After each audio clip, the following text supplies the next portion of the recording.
इस वीडियो में हम फ्लैट कॉलर को गुम सिलाई के साथ लगाना सीखेंगे। 7.5 इंच हमारा शोल्डर है, स्मॉल टू मीडियम साइज के लिए ये परफेक्ट है। फ्लैट कॉलर जब भी लगाना हो तो बैक साइड को कम से कम 1.25 इंच लंबा रखें, इससे आपकी बैन आपका गला जो है पीछे की तरफ नहीं जाएगा। गले की चौड़ाई के लिए मैंने 3 इंच पे निशान लगाया और इसकी लंबाई के लिए मैंने 3.25 इंच पे निशान लगाया।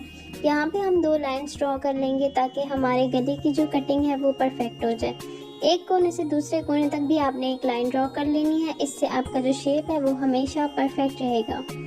यहाँ पे 1.5 इंच पे आपने निशान लगा लेना है। इतनी गहराई काफ़ी होगी, इससे ज़्यादा गहराई जो है फ्लैट कॉलर में अच्छी नहीं लगती।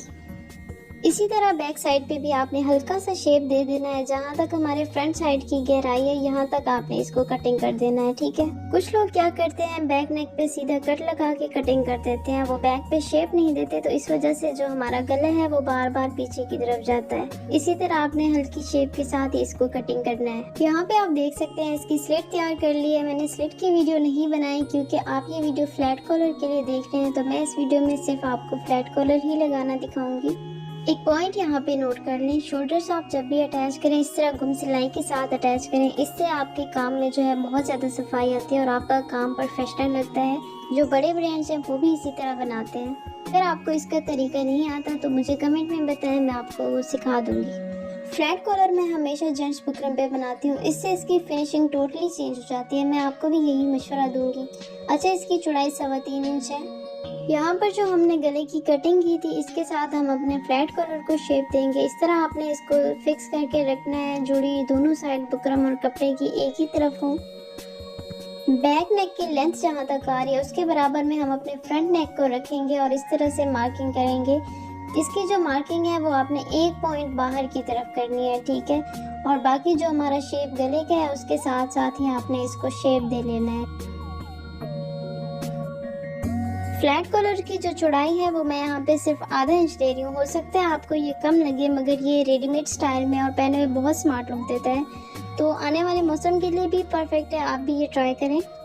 हाफ कॉलर कहते हैं इसको। अगर आपने पहले नहीं बनाया तो आप ज़रूर बनाएं, और अगर आपने पहले इसको बनाया हुआ है तो मुझे कमेंट में बताएं।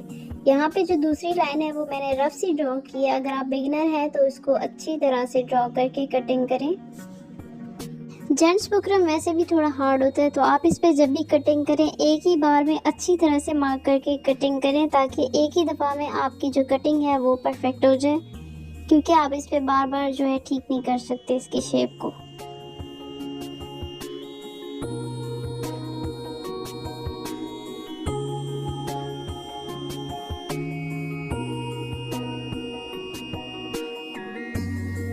कटिंग हमारी कुछ इस तरह से हो चुकी है। अब इसको मैंने फैब्रिक पे पेस्ट कर लिया है। ये डबल फैब्रिक है, इस पे हम सिलाई लगाएंगे। यहाँ पर बुकरम के साथ साथ मैंने इसकी सिलाई लगा ली है, यहाँ पे आप देख सकते हैं। अब 2 पॉइंट का मार्जिन छोड़ते हुए मैं इसकी कटिंग कर रही हूँ।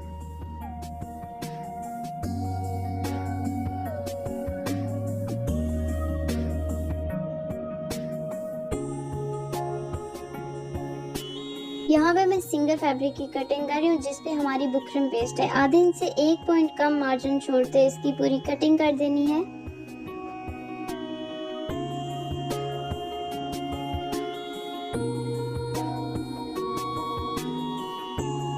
इसको टर्न करके आयरन की मदद से अच्छी तरह से प्रेस कर लेना है।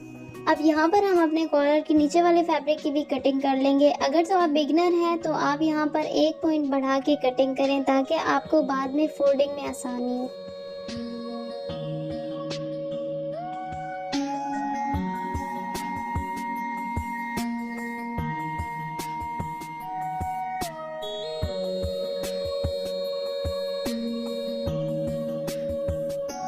यहाँ पे आपने गौर करना है क्योंकि हम गुम सिलाई के साथ लगा रहे हैं, तो इसका तरीका थोड़ा सा डिफरेंट है। और अब यहाँ पे कमीज की सीधी साइड मैंने ऊपर की तरफ रखी और कॉलर की सीधी साइड नीचे की तरफ है। दोनों सेंटर कट को इस तरह मिलाते हुए हमने रखना है इस पे, और बुकरम के साथ साथ सिलाई लगा देनी है। जो हमारे शोल्डर की सिलाई है वो इस तरह पीछे की तरफ हो, इस चीज को मेक श्योर करें।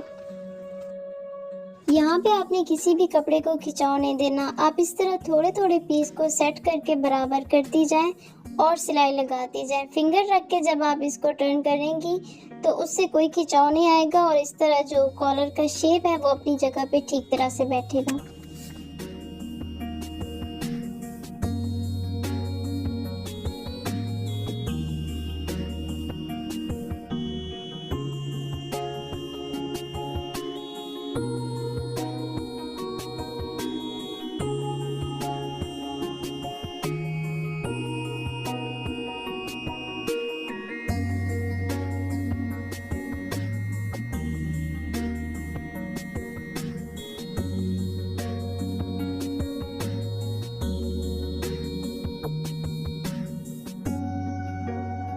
यहाँ पे आप देख सकते हैं ये हमारा सिलाई के लिए थोड़ा सा मार्जिन बचा है, ठीक है।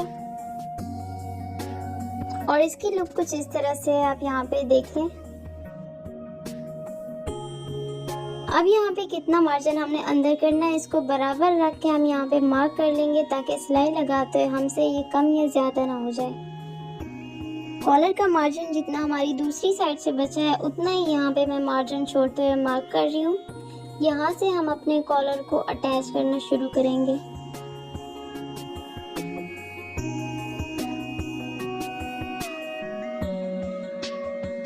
बगैर कोई खिंचाव दिए सेम उसी तरीके से यहाँ पे भी मैंने बुकरम के साथ साथ सिलाई लगा दी है।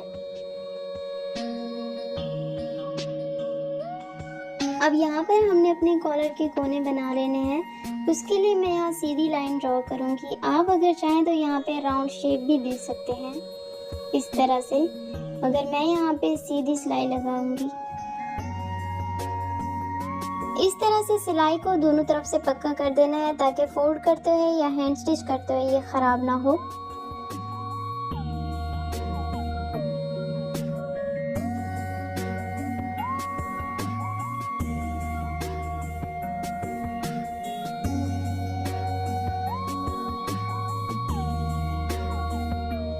अब यहाँ पे नीचे का कपड़ा किस तरह से फोल्ड करके हैंड स्टिच करना है मैं आपको वो भी बता देती हूँ। सारी मेहनत इस कोने पे होती है तो हमने इसको अच्छी तरह से फोल्ड कर लेना है। इसका जितना भी एक्स्ट्रा मार्जिन है उसको अंदर की तरफ दबाते हुए हमने यहाँ पे पहला टांका लगाना है।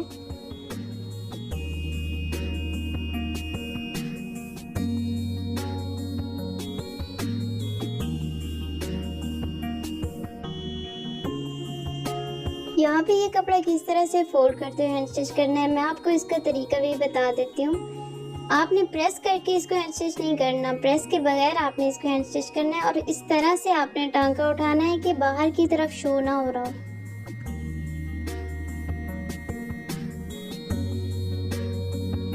उम्मीद है मैं आपको हर पॉइंट अच्छी तरह से समझा सकी होंगी। फिर भी अगर कुछ मिस हो गया या मुझे कुछ समझाना नहीं आया तो आप मुझसे कमेंट में पूछ सकती हैं, मैं समझाने की कोशिश करूंगी।